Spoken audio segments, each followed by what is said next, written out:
This is Danny Flexon here for Seconds Out. Delighted to be joined by unbeaten super featherweight Archie Sharp. Archie, how you doing?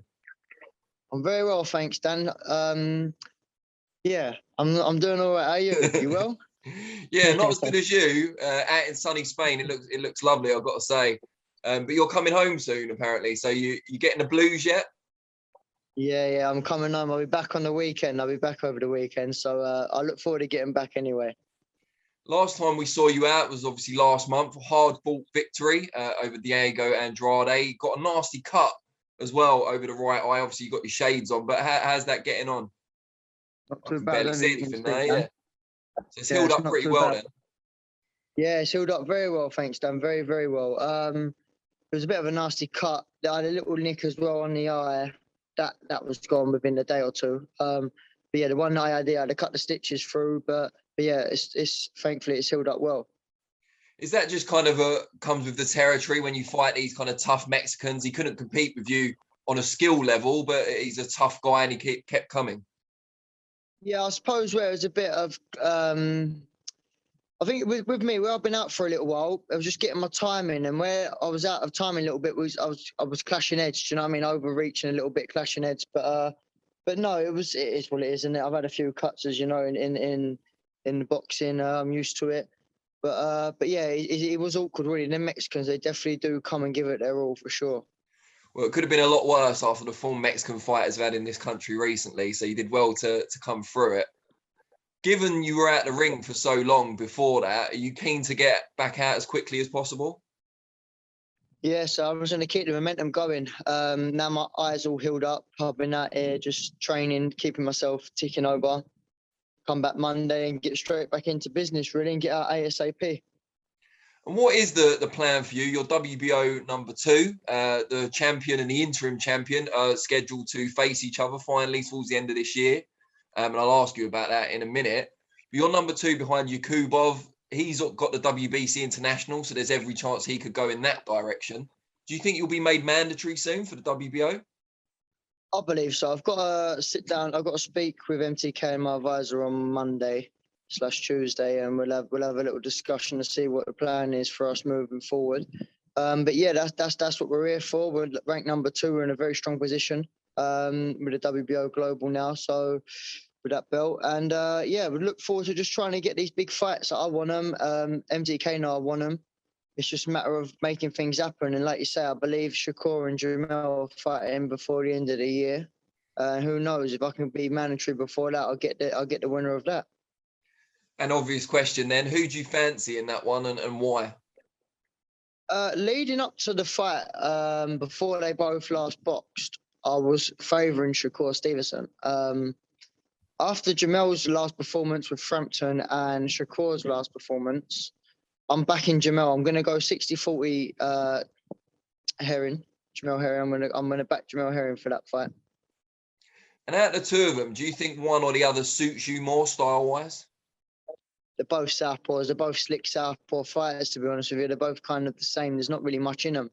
Obviously, Jamel just being a bit of the bigger and more reach, I suppose. He's a bit taller than me, I believe. So he's a big super featherweight. But yeah, they're very, very similar southpaw styles, and I prefer fighting southpaws and orthodox nowadays. You've been targeting one of those two guys for the last couple of years now. Is that a bit of an advantage in that you've studied them quite a lot? Probably more than they've studied you, in fairness. Yeah, definitely. I love my boxing anyway, so I look at fights all through the division, and I like to study the sport. And Shakur, more so, I would say I've studied. But equally, Jamel, I've watched a few fights here. I've done enough studying of all of them, all the competitors, even the ones who are probably a weight above me. I like to study the whole boxing. I like to see what they're doing. I like to see their pros and cons. And yeah, I believe that I can beat both fighters. Now, you've kind of moved beyond domestic level now. You're looking at a world title shot probably next year. Is there any regret on your part that you haven't held that British title? No, not at all, really. Not at all. I'm pleased with how things are planned out with my career. Obviously, having such a great amateur career, obviously we had the Olympics, didn't we? And the McCormick brothers done very well in that, and they was my kind of competitors going through the amateur days. I didn't do things and whatever else. What do you know what I mean? Like with going that route, I could have gone that sort of route maybe, but I've never kind of regretted anything to do with my career, especially not fighting for the British. I think everything's planned out perfect. I'm very fortunate to be in the position that I am, and knocking on for a world title. I've always believed I'll be a world champion from day one, and British is obviously a good level to win 100%, but I believe I'm better than that. And there is a British title fight at your weight taking place this weekend in Birmingham. Former victim of yours, in fact, Lyon Woodstock is the challenger. Anthony Cacace, someone you've been linked with in the past, is the champion. How do you weigh up that fight? Be interesting. I'm very interested because you see with Woodstock, he's game. And he'll come and give it his all. He won't just come there and make numbers up. He's going to want to fight, and he's going to want to try and take that off of Kokichi. But Kokichi is naturally a good fighter. Skill-wise, I do believe Kokichi is too much for Woodstock. However, what sort of living is Kokichi been living? I've been seeing things out there, and I don't think he's the greatest liver. So it'll be interesting to see. Because, like I say, Woodstock will be on his 100% game. I know he's been wanting to fight for a little while.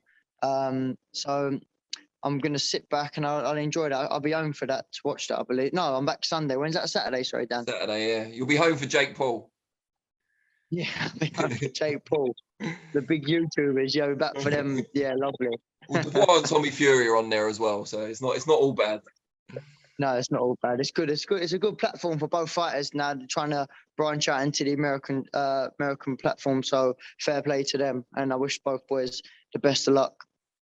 You're well established at the iBox gym now. You've been there for a while. What do you think that's brought to your game so far? That you've obviously always had the skill set, but how's that brought you to the next level? Just a bit of. It's refreshing. It's very refreshing. Like when I was training with Richard, who I've been with since day one. Very family, very close, and I'm very isolated as well. Do you know what I mean? I've been around people who just come in and never keep fit sessions, and whereas the iBox is professional fighters only at a very good level. So we're all good fighters, all young as well, younger than me, which is good. Brings the youth out of myself, and it's a really good environment, and I'm pleased I made the change. And like I said, I'm very fortunate to make that change while still winning. And you see a lot of fighters nowadays, they make changes when they took a loss. We had a bit of a sketchy performance in August last year, and I knew that was the time then to make the move on, and we have, and it's been the best thing I've done, and I'm looking forward to getting back out. Now the momentum's there, and everyone will see the improvement as I just keep fighting and keep active. Who do you do the majority of your in-house sparring with in that gym? Is it McCann? Is it O'Leary? I don't know who's there that you spar mostly. Noxie and O'Leary, really. They're the last they're the ones I kind of spar in that gym. Is Sam Noakes and O'Leary helped me out before the last fight. So there is a bit of a mix-up in there. We've all done rounds, but more so mine is with Sam and Pierce. And has that helped kind of bring you on? Because like you say, they might not be quite at the same level as you at the moment, but they are young now, hungry fighters. Yeah, see with Sam's got punching power like an horse. The fella can seriously punch. So regardless of his ability, he's only 7-0 he's 7 fights at the minute. So he's still got obviously a lot technically to learn. But believe me, I believe Sam will stop everyone going up to domestic level. It's that hard. And I think he proved that in his last fight against Naheem. So he was a very tough opponent and doesn't get stopped. And I know he was a lot bigger than Sam that night, and Sam still got the stoppage.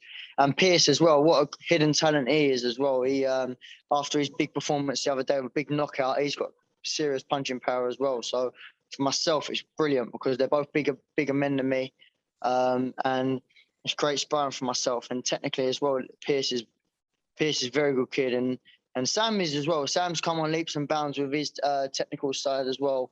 And it's very blessed, you know what I mean, to be around good people, and they're really nice people as well. Very good people. If we assume your world title shot's not going to come until 2022, what sort of fights do you want to have in the interim? What sort of level do you want to test yourself at while you're waiting for that shot? Well, to be honest with you, if Shakur and Jamel obviously fighting soon, I believe Shakur will be vacating his interim world title. Okay. So ideally, I'd like to step in and fight for the interim world title next. But we'll have to see. But ideally, I want to be at that level. The Mexicans, all good fighters. And that's where I want to be, really. I just want to keep getting as many good opponents in as possible, keep winning, and it sets me up lovely for the winner of them. And I should ask as well, with Dubois and Fury both making their American debuts on Saturday, how keen are you to fight in the US? Is that something you kind of thought about on the way up? Very keen, very keen. I think that's what I want to speak to MTK and that about, really, my team. I want to kind of branch out now and try and get myself onto that American platform. Especially you've got the world title over there at the minute. So I think it'd be great if before their fight, I can be starring on going out on a show in America or even in Dubai or something like that. Just get out of the UK. I love the UK. I love fighting, and the fans are great, 100%. But it'd just be nice for experience as a professional now to fight abroad. Good stuff.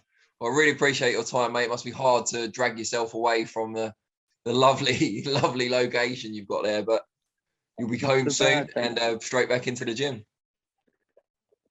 Should we give you a little peek? Yeah, go on, go for it. We give you a little peek. I don't know how to do it. Yeah? Let's have a little look. Let me see. Oh, look at this. Is that all right?